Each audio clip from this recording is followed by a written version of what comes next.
প্রকৃতির সর্বরূপ সম্মিলিত করি বিধাতার অপূর্ব সৃষ্টি অমরাবতীপুর মোরে সাম্রাজ্য। এই অমরাবতীপুর আপনার এই সাম্রাজ্য।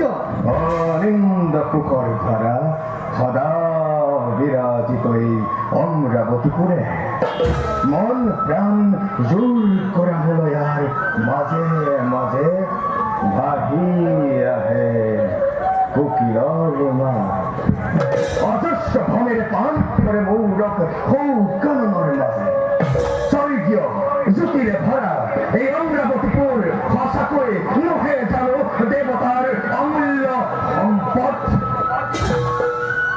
দেবরাজ, এই অমরাবতীপুর আমার অমূল্য সম্পদ। কিন্তু দেবরাজ, ব্রহ্মার মুখর করা জানিব পাইছো কাশ্যপ নৌরহত বই মাত্র দ্বিতীয় জন্ম দিছে দুটি দৈত্য মহাভয়ঙ্কর নাম দিছে আকৌ হিরণ্যাক্ষ আৰু হিৰণ্যকশিপু। নাজানো হে দেৱ পুনৰাই কি অথান্তৰ ঘটে এই দেৱ সমাজত। দেবরাজ, তার মনে নিশ্চিন্ত থাকুকা অবয়ব দেখা জানো কিমান শক্তিশালী এই দিকের নন্দ। দেবরাজ, দেবতার যজ্ঞৰ আগত দেই পুৰি মৰিছে জানো।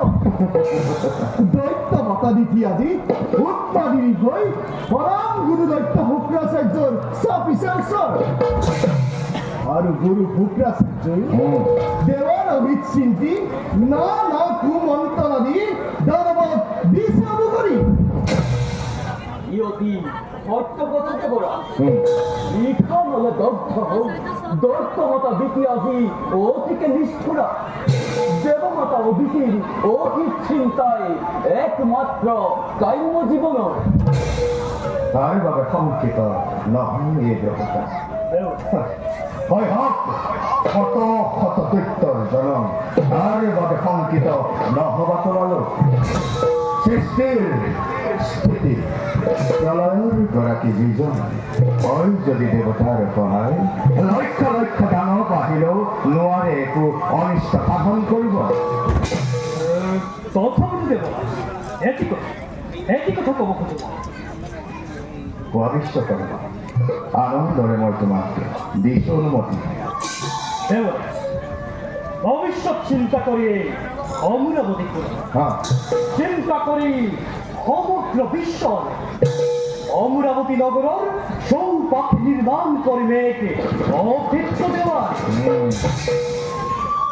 ভিন্ন ভিন্ন দেবতার আলোয় খম প্রবল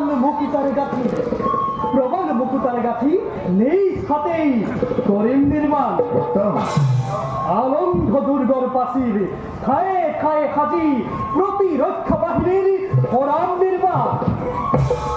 ধন্য ধন্য বিশ্বকর্মা শতমুখে ৰখোঁ কিছুমান ভাগ্য বলে পালো আমি তোমাৰ হেন শ্ৰেষ্ঠ শিল্পী এই দেৱ সমাজত। তোমাৰ হাতে বহাই অমৰাৱতীপুৰ চিৰদিন জিলিকিব তোমাৰ এই স্মৃতি শূন্য হৈ বিচাৰে নিজ নিজ কৰ্তব্যত অগ্ৰসৰ।